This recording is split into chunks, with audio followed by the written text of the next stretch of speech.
हाँ, अस्सलाम वालेकुम। 12th में बुक कीपिंग एंड अकाउंटेंसी, इस पर ऑब्जेक्टिव के 2 बिट अपन देखेंगे। फाइंड ऑड वन, यानी 4-5 आइटम दिए हुए रहेंगे, आप उसको पढ़ना। एक आइटम आपको जरा हट के नजर आएगा, उसको बोलते हैं ऑड वन, को फाइंड करो, उसको अंडरलाइन कर देने का। जैसे मिसाल के तौर पर वेजेस, ये ट्रेडिंग अकाउंट का आइटम है। Salary profit and loss account का आइटम है। रॉयल्टी, ये भी ट्रेडिंग अकाउंट का आइटम है। इंपोर्ट ड्यूटी, ये भी ट्रेडिंग अकाउंट का आइटम है। इसका मतलब इसमें ऑड क्या है, सबसे हट की सैलरी है। क्यों ऑड है, ये अकेला प्रॉफिट एंड लॉस अकाउंट का आइटम है, इसको आपने टिक मार्क कर देना, ठीक है। उसके बाद पोस्टेज, प्रॉफिट लॉस अकाउंट का खर्चा है। स्टेशनरी, प्रॉफिट लॉस अकाउंट का खर्चा है। एडवर्टाइजिंग, ये भी प्रॉफिट लॉस अकाउंट का खर्चा है। परचेजेस, ये अकेला ऑड है, ये ट्रेडिंग अकाउंट के डेबिट साइड का आइटम, ठीक है। उसके बाद कैपिटल, ये लायबिलिटी है। बिल रिसीवेबल, ये असेट है। रिजर्व फंड, ये भी लायबिलिटी है।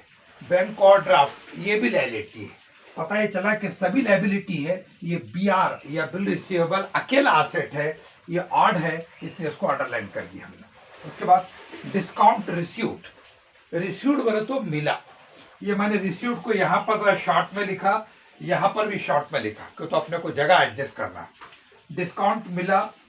इंटरेस्ट रिसीव्ड बोले तो इंटरेस्ट मिला। डिविडेंड रिसीव्ड, डिविडेंड मिला। डिप्रिसिएशन, ये अकेला क्या है, खर्चा है, और बाकी सब ये मिले वाले क्या है, ये इनकम है। तो डिप्रिसिएशन ऑड वन है, इसको हमने अंडरलाइन कर दिया। ये एक बिट हो गया।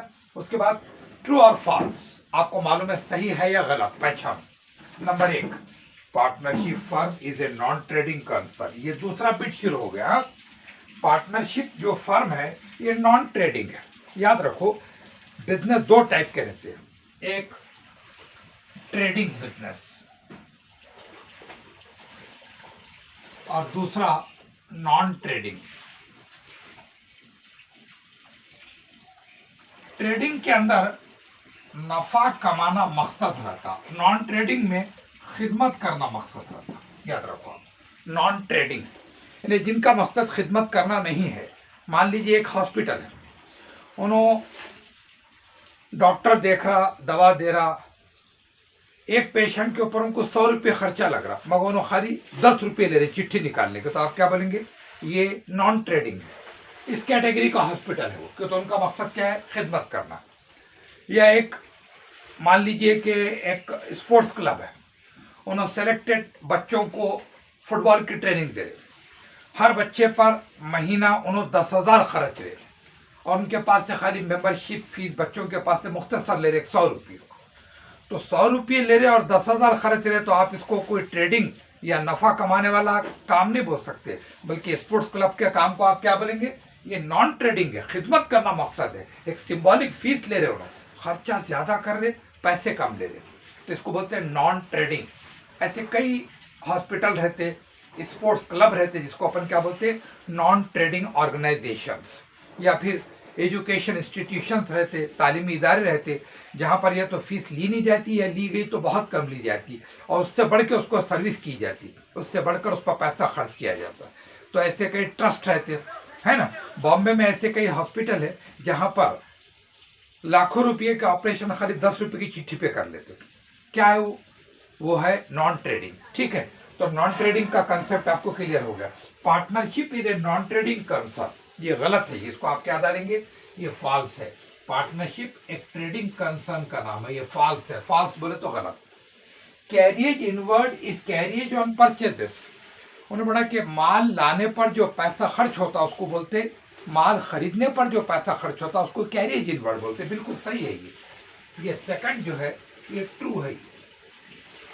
उसके बाद next, prepaid expenses are treated as liability. Prepaid याद है आपको, फाइनल अकाउंट में मैंने आपको बताया था, एडवांस को अपन प्रीपेड बोलते। अब मैंने आपको बोला था कि एडवांस को हम खर्चा मानते, क्या नहीं। तो प्रीपेड एक्सपेंसेस ये असेट है, उन्हें यहाँ पर क्या बोल रहा, प्रीपेड एक्सपेंसेस लायबिलिटीज है। तो हम बोलेंगे नहीं साहब, ये गलत बोल रहे आप, ये फॉल्स है। ये क्या है, ये फॉल्स है। उसके बाद balance sheet is an account, मैंने आपको लिखा कर भी दिया था कि balance sheet is a statement which shows position of the businessman.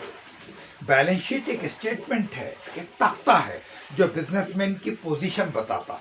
जैसा मैंने आपको मिसाल दिया था, एक आदमी जिसकी उम्र 40 साल है, डॉक्टर के पास गया, बोला कि मेरा मेडिकल चेकअप करो। डॉक्टर ने उसका ब्लड वगैरह, बीपी वगैरह सब देख के कागज़ पे लिख दिया। तो वो कागज़ पर वो पेशेंट की पूरी हेल्थ रिपोर्ट आ गई। अब पेशेंट को हाथ लगाए बगैर कागज़ देख के आप अंदाज़ा लगा दे सकते कि ये पेशेंट कितना फिट है। वैसी हमारे बिजनेस की पोजीशन का अंदाज़ा लगाने के लिए जो शीट लगती है उसको बोलते हैं बैलेंस शीट, और बैलेंस शीट अकाउंट नहीं है। उन्होंने बोला balance sheet is an account, balance sheet account है, तो हम बोलेंगे नहीं, balance sheet is a statement. ये स्टेटमेंट भी क्या है, ये फॉल्स है। तो इस तरह इस क्वेश्चन के अंदर partnership firm is a non trading concern, false है। Carriage in work is carriage on purchase, ये ट्रू है। Prepaid expenses are treated as liabilities, ये भी फॉल्स है क्योंकि ये असेट है। और balance sheet is an account, balance sheet account है बोल रहा नहीं, वो स्टेटमेंट है, इसलिए इसको अपन क्या बोलेंगे, ये फॉल्स है। तो हमने आज आपको पार्टनरशिप के ऊपर 2 बिट बताए।